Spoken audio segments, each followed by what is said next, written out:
Hello, this is Greg Allison with Green Greg's Garden and Worm Farm, coming to you from my farm on this day of the 24th of March 2020. And they tell us we're about to get a major storm come through here. We're about to get a lot of rain. We're about to get flooded. That's what they're telling us. Well, guess what? As you can plainly see, I'm already flooded. We are just drowning here in water, in rain. And so what I'm going to tell you is why this, look out all the way out to my garden, everything is just flooded, and that's uphill, by the way, a good bit uphill. This is the low point, but holy smoke. On back in here, water, water, water, water everywhere. We're flooded, and it's about to get flooded. So why am I talking about this? Because I'm here to tell you today about acute crop shortages that may be coming. Acute shortages in food. Why you may run out of food. That's what I'm here to tell you about today. And Greg, you gotta be crazy. We produce a lot of food in this country. Well, we can. We have. And USDA says, well, you had a good crop last year. Well, my friends, the USDA is counting crops that are still in the field from being planted last spring, late last spring and summer, that never got harvested. They're counting that in the inventory. What's going to be left of that after the birds, rats, and rot have had their toll if they manage to get it out this spring? I imagine most of that crop will just get plowed into the ground.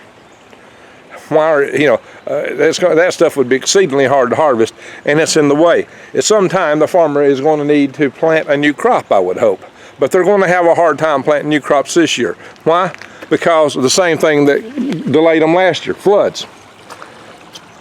Floods. There were a lot of floods last year. Floods and flooding delayed crop planting last year, which made for a shorter growing season. But the growing season got shortened even more by early spring frost, early spring cold weather, freezes, snow. There were a lot of crops that were just covered in snow, especially up in Canada and the upper Midwest. Those crops never got harvested. So they're still in the field today. So when the farmer gets up there for their late season planting this year, they got to remove that stuff first, whether they're either harvesting or plowing another. They got to deal with that before and prep the land before they even prep. But that land is soggy, saturated, soaked. They can't get their equipment in. My tractor, my friends, got stuck when it was much drier than this, back when I was doing my sled beds on what looked like farm ground. It buried and ran down to China.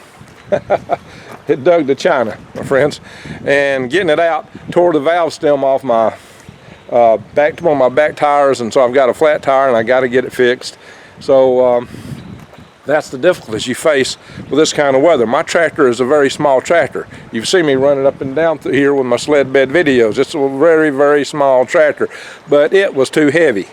How are the farmers going to get their multi-million-dollar ginormous tank tractors in and out of the fields? It's not happening. In this mud, what are you going to do with it?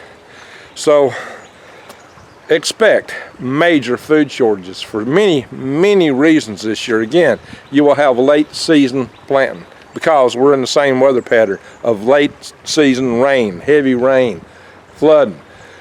I also expect to see early spring, early fall freezes and snows just like last year. Why? Because the sun is in a minimum, and for all intents and purposes it's on the cycle of the 400-year grand solar minimum. So whether you want to accept that or not, that is a cycle. It's historic, and you can trace the falls of empires to that cycle. Some people don't want to accept that. It's in the history, and it's in the weather, and it's happening seemingly right now. But whether you want to accept that or not, because you're so sold into the globalist paradigm of global warming, know this, even if it is global warming, we're in for trouble. We're in for major climatic changes. Either way you want to slice it or dice it, we're up for food shortages. Now, I don't know how the solar, look, I'm expecting, again, early season frost and snows. Now, there's a couple of things that are playing into this. The grand solar minimum means the sun is not as strong and energetic, and it means that cosmic rays, galactic cosmic rays, come further into the solar system, into Earth's atmosphere. We're seeing record. It's been detected by balloon experiments flown all the time. we're seeing the highest numbers of cosmic rays we've ever seen since we've been measuring this. And the cosmic rays hit the particles in the upper atmosphere, and they shatter those atoms in the air into smaller radioactive particles that leave ionization trails through the atmosphere. Secondary particles are called in physics. Secondary particles. These secondary particles ionize as they travel through the atmosphere, induce cloud nucleation. The cloud nucleation does two things. It reflects sunlight. That's where the cooling comes in from grand solar minimums. And it also causes more clouds. The clouds cause precipitation. So you get more rain, cooler weather, more fungus and mold and rot, more stuff to destroy the crop. So your crops are challenged for rot, for rain, for destruction. Late season planting, early season frost. And there's other factors that also bring into that and that come outside of that phenomenon. We have a rapidly weakening magnetosphere. And there are those who say that a weakening magnetosphere makes it harder for the jet stream to remain zonal. It becomes more azonal, doing serendipitous snake type pattern, which brings cold weather far south in some places and warm weather far north in others. So some places up north will see a lot warmer than record, and some places in the south are going to see far colder as it becomes more serpentine in nature. And that's due to our weakening magnetosphere. So we have a perfect storm of holes in Swiss cheese lining up. Add to that the breakdown in our supply chains globally due to national stand-downs, due to that certain typewriter illness spreading around the world and quarantines associated therewith and various other lockdowns. It's going to be, there may be spare parts that are hard to get. The equipment to run and harvest may be hard to get. But more than that, there has been a reduction in allowances of people crossing the border. So I am told the planters and pickers that are required to keep the crop planted and harvested are not available. So there will be shortages in vegetables just due to that. So there are many things lining up that could cause you shortages in food in the coming year. They're not with us at the moment. However, hoarding is making some things short on the immediate scene. And that hoarding means that you probably ought to get some before it's all gone. It's like this old thing, well, this is not a TP illness, so I don't need to go buy TP. But then again, you may not find TP in the store for months because everybody else hoarded TP. So sometimes you have to jump on the bandwagon just to get ahead of the curve. Now, I warned you guys about that a long time ago. I said you need to stock up on all these supplies because they might be unavailable. And one of the chief unavailability drives is the other people hoarding. So you got to be ahead of the curve. You shouldn't be last minute knee jerk. Oh, I got to go on this because everybody else is going to get. You should have done that months ago. Because I told you several videos ago before this started that it's probably too late to start prepping. I actually said it in more than one of my videos. It's probably too late to start prepping. And people thought I was crazy. Well, guess what? I was a prophet. I was a prophet. You just didn't know it. I told you about that.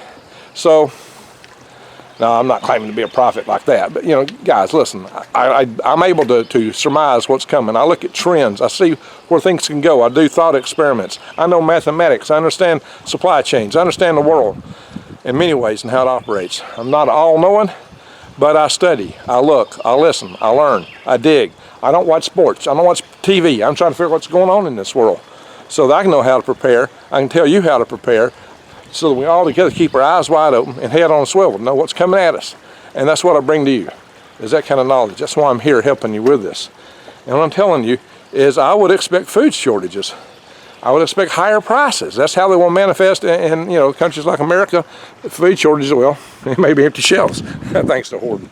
It may be complete unavailabilities and higher prices when you get something. They will limit buys and things like that, but there's just going to be some shortages, my friends. So what do you do about it? Prep. I hope you've already prepped. Buy things. You may have to buy stuff that's on a long lead just so that you're in line, queue line to have it when months down the road, when the availabilities get less. Yeah, if you can go to Sam's and Costco and these other places and get the big bags of rice and beans if they're available, get them. Canned food, get it. Most of your big box stores are closed out. There are empty shelves on all these things. Go to the smaller stores, the smaller grocery stores. You should have been supporting them all along anyway. They need your help. I'm definitely support decentralization and support the smaller businesses. And the best way to do it is go buy from them. A lot of them still have this stuff. Go there. A lot of them aren't getting cleaned out. They're not the targets. Go there and get what you need and get it in quantity. Buy that cheap stuff first. And then when you can, look for long-term food storage supplies. Go to prepwithgreg.com. You get special deals with prepwithgreg.com. Links will be below. You can get special deals on 2-week and 4-week food supplies. 4 weeks, $100 off right now. Pretty good deal. You're going to need to plant and grow your own food. Ultimately, that is the thing you need to do most. And you're going to need to learn gardening. I show on videos how to do it indoors, how to do it outdoors, how to do it aquaponic system, like my greenhouse over here. I show you how to grow indoors in your living room. I show you how to grow in the garden. I show you what you don't want to see. Look at the red bird. You can see the red bird here. Oh, there he is.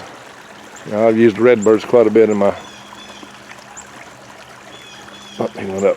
I have him on the film here. Let's see. Where's he at? Oh, he went. So, alright, sorry about that. I know you don't like when I pan the camera too fast. Greenhouse, aquaponic system. I need to do some work on that. I got garlic, medicinals growing out here. I had turmeric, I'm about to plant new turmeric. But I show you how to prep your beds. That's what y'all don't like to see. But that's the thing you need to know, because that's how to make your garden work when you don't have the chemicals and fertilizers and the supply chain available, when you can't go to stores, when the grid's down. What I'm showing, there's a female red bird up in that tree now. Saw the male. Find her in the video. It's hard for me to see this viewfinder, so I'm not there. There she is. Female red bird. See her? Okay. So, now the birds are eating their seeds, my friend. There you have it. I love it. And out here in nature. That's one of the good things about growing your own food. You get out here in nature. You get to see things. You get to be part of it. And it's a real connection with the food that you grow. There's an immediate sense of satisfaction in seeing something grow that you do, to seeing the work of your hands rather than something on a computer screen. Yeah, I do both. I work on computers almost all the time. And I get a lot more satisfaction out here shoveling horse dung. Because horse dung goes into worm beds. And the worm beds raise my worms. If I can get them around. Right now my tractor's got a problem. All because of this wet weather.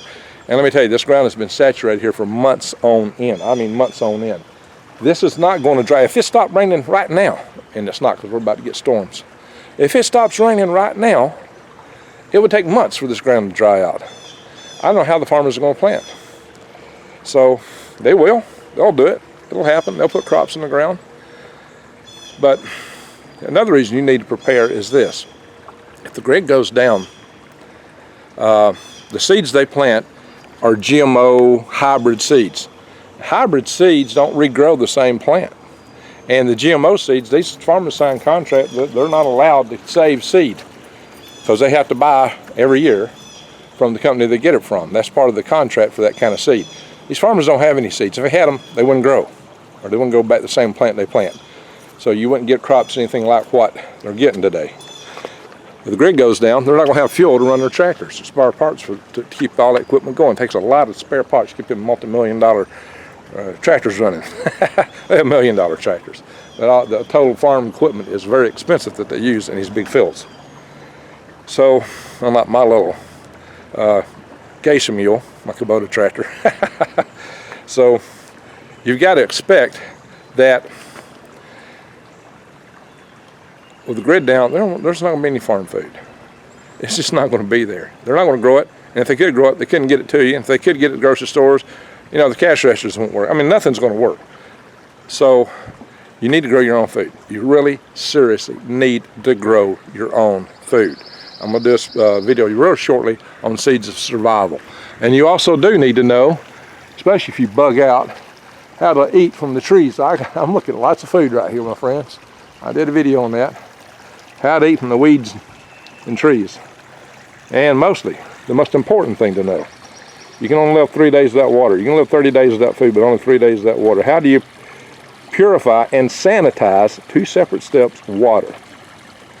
I've done a video on that. Check it out. That is the most important thing for you to know of all. We'll be covering other things about silent hunting, gray man. We'll be covering tactics, perhaps. I may have to talk about tactics, especially if you're bugged out and on the move, so that you can survive and be in the groove. Many other topics. The proposition of this channel is to enable you to survive, thrive, and stay out of the hive.